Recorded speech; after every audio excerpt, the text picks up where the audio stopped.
अन्य मोहल्ले की कन्याएं भी आने लगी। भाग 4। कैलाश कुमारी की सेवा प्रवृत्ति दिनों दिन तीव्र होने लगी। दिन भर लड़कियों के साथ रहती, कभी पढ़ाती, कभी उसके साथ खेलती, कभी सीना पिरोना सिखाती। पाठशाला ने परिवार का रूप धारण कर लिया। कोई लड़की बीमार हो जाती तो तुरंत उसके घर जाती, उसकी सेवा शुश्रूषा करती, गाकर या कहानियां सुनाकर उसका दिल बहलाती। पाठशाला को खुले 1 साल भर हुआ था। एक लड़की को जिससे वह बहुत प्रेम करती थी चिचक निकल आई। कैलाशी उसे देखने गई। माँ बाप ने बहुत मना किया पर उसने न माना। कहा तुरंत लौट आऊंगी। लड़की की हालत खराब थी। कहाँ तो रोते रोते तालू सूखता था, कहाँ कैलाशी को देखते ही सारे कष्ट भाग गए। कैलाशी 1 घंटे तक वहां रही। लड़की बराबर उनसे बातें करती रही, लेकिन जब वह चलने को उठी तो लड़की ने रोना शुरू कर दिया। कैलाशी मजबूर होकर बैठ गई। थोड़ी देर वह फिर बैठी तो फिर लड़की की यह दशा हो गई। लड़की उसे किसी तरह छोड़ती ही न थी। सारा दिन गुजर गया, रात को भी लड़की जाने न दिया। हृदयनाथ उसे बुलाने को बार बार आदमी भेजते, पर वह लड़की को छोड़कर न जा सकती। उसे ऐसी शंका होती थी कि मैं यहां से चली और लड़की हाथ से गई। उसकी मां भी माता थी। इससे कैलाशी को उसके ममत्व पर विश्वास न होता था। किसी प्रकार 3 दिनों तक वह वहां रही। 8 पहर बालिका के सिरहाने बैठी पंखा झलती रही। बहुत थक जाती तो दीवार से पीठ टेक लेती। चौथे दिन लड़की की हालत कुछ संभलती हुई मालूम हुई तो वह अपने घर आई, मगर अभी स्नान भी न करने पाई थी कि आदमी पहुंचा। जल्द चलिए, लड़की रो रो कर जान दे रही है। हृदयनाथ ने कहा, कह दो अस्पताल से कोई नर्स बुला ले। कैलाश कुमारी, दादा आप व्यर्थ ही जुझलाते हैं। उस बेचारी की जान बच जाए, मैं 3 दिन नहीं 3 महीने उसकी सेवा करने को तैयार हूं। आखिर यह देह किस काम आएगी? हृदयनाथ, तो कन्याएं कैसे पढ़ेगी? कैलाशी, 2-1 दिन में वह अच्छी हो जाएगी। दाने मुरझाने लगे हैं। तब तक आप जरा इन लड़कियों को देखभाल करते रहिएगा। हृदयनाथ, यह बीमारी छूत फैलाती है। कैलाशी हंसकर, मर जाऊंगी तो आपके सिर से एक विपत्ति टल जाएगी। यह कहकर उसने उधर की राह ली। भोजन की थाली परसी रह गई। तब हृदयनाथ ने जागेश्वरी से कहा, जान पड़ता है बहुत जल्द यह पाठशाला भी बंद करनी पड़ेगी। जागेश्वरी, बिना मांझी के नाव पार लगाना बहुत कठिन है। जिधर हवा पाती है उधर बह जाती है। हृदयनाथ, जो रास्ता निकालता हूं वही कुछ दिनों के बाद किसी दलदल में फंसा देता है। अब फिर बदनामी के समान होते नजर आ रहे हैं। लोग कहेंगे लड़की दूसरों के घर जाती है और कई की दिनों तक पड़ी रहती है। क्या करूं?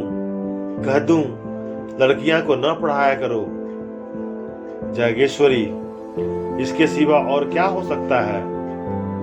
कैलाश कुमारी 2 दिन बाद लौटी तो हृदयनाथ ने पाठशाला बंद कर देने की समस्या उसके सामने रखी। कैलाशी ने तीव्र स्वर में कहा, अगर आपको बदनामी का इतना भय है तो मुझे विष दे दीजिए। इसके सिवा बदनामी से बचने का और कोई उपाय नहीं है। हृदयनाथ, बेटी, संसार में रहकर तो संसार किसी करनी पड़ेगी। कैलाशी, तो कुछ मालूम भी तो हो कि संसार मुझसे क्या चाहता है। मुझ में जीव है, चेतना है, जड़ क्यों कर बन जाऊं? मुझसे यह नहीं हो सकता। अपने ही अभागन दुखिया समझूं और एक टुकड़ा रोटी खाकर पड़े रहूं। ऐसा क्यों करूं? संसार मुझे जो चाहे समझे, मैं अपने को अभागिन नहीं समझती। मैं अपने आत्मसम्मान की रक्षा आप कर सकती हूँ। मैं इसे घोर अपमान समझती हूँ कि पग पग पर मुझ पर शंका की जाए। नित्य कोई चरवाहों की भांति मेरे पीछे लाठी लेकर घूमता रहे कि किसी खेत में न जाने पाए। यह दशा मेरे लिए असह्य है। यह कहकर कैलाश कुमारी वहां से चली गई कि कहीं मुंह से कोई अनर्गल शब्द न निकल पड़े। इधर कुछ दिनों से उसे अपने बेकसी का यथार्थ ज्ञान होने लगा था। स्त्री पुरुष की कितनी अधीन है, मानो स्त्री को विधाता ने इसलिए बनाया है कि पुरुषों के अधीन रहे। यह सोचकर वह समाज के अत्याचार पर दांत पीसने लगती थी। पाठशाला तो दूसरे दिन बंद हो गई, किंतु उसी दिन कैलाश कुमारी को पुरुषों से जलन होने लगी। जिस सुख भोग से प्रारब्ध हमें वंचित कर देता है, उससे हमें द्वेष हो जाता है। गरीब आदमी इसलिए तो अमीरों से जलता है और धन की निंदा करता है। कैलाशी बार बार झुंझलाती है कि स्त्री क्यों पुरुषों पर इतनी अवलंबित है। पुरुष क्यों स्त्रियों के भाग्य का विधायक है। स्त्री क्यों नित्य पुरुषों का आश्रय चाहे, उसका मुंह ताके। इसलिए न कि स्त्रियों में अभिमान नहीं है, आत्मसम्मान नहीं है। नारी हृदय के कोमल भाव उसे कुत्ते के दुम हिलाना मालूम होने लगे। प्रेम कैसा? यह सब ढोंग है। स्त्री पुरुष के अधीन है, उसकी खुशामद न करे, सेवा न करे तो उसका निर्वाह कैसे हो? एक दिन उसने अपने बाल गूंथे और जूड़े में एक गुलाब का फूल लगा लिया। मां ने देखा तो ओठों से जीभ दबा ली। महरियों ने छाती पर हाथ रखे। इसी तरह एक दिन उसने रंगीन रेशमी साड़ी पहन ली। पड़ोसियों में इस पर खूब आलोचनाएं हुई। उसने एकादशी का व्रत रखना छोड़ दिया था, जो पिछले 8 वर्षों से रखती आई थी। कंघी और आईने को वह अब त्याज्य न समझती थी। सहालन के दिन आए। नित्य प्रति उनके द्वार पर बारातें निकलती। मोहल्ले की स्त्रियां अपने अटारियों पर खड़ी होकर देखती। वर का रंग रूप आकार प्रकार पर टिकाएं होती। जागेश्वरी से भी बिना एक आंख देखे रहा नहीं जाता। लेकिन कैलाश कुमारी कभी भूल कर भी इन जलसों को न देखती। कोई बारात या विवाह की बात चलाता तो वह मुंह फेर लेती। उसकी दृष्टि में यह विवाह नहीं, भोली भाली कन्याओं का शिकार था। बारातों को वह शिकारियों के कुत्ते समझती। यह विवाह नहीं, बलिदान है। भाग 5। तीज का व्रत आया। घरों की सफाई होने लगी। रमणियां इस व्रत की तैयारी करने लगी। जागेश्वरी ने भी व्रत का सामान इकट्ठा किया। नई नई साड़ियां मंगवाई। कैलाश कुमारी के ससुराल से इस अवसर पर कपड़े, मिठाइयां और खिलौने आया करते थे। अब की बार भी आया। यह विवाहिता स्त्रियों का व्रत है। इसका फल है पति का कल्याण। विधवाएं भी इस व्रत का यथोचित रीति से पालन करती है।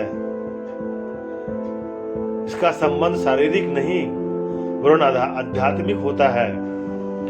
उसका इस जीवन के साथ अंत नहीं होता, अनंत काल तक जीवित रहता है। कैलाश कुमारी अब तक यह व्रत रखती आई थी। अब उसने निश्चय किया कि मैं व्रत न रखूंगी। मां ने तो माथा ठोक लिया। बोली, बेटी यह व्रत रखना धर्म है। कैलाश कुमारी, पुरुष भी स्त्रियों के लिए कोई व्रत रखते हैं?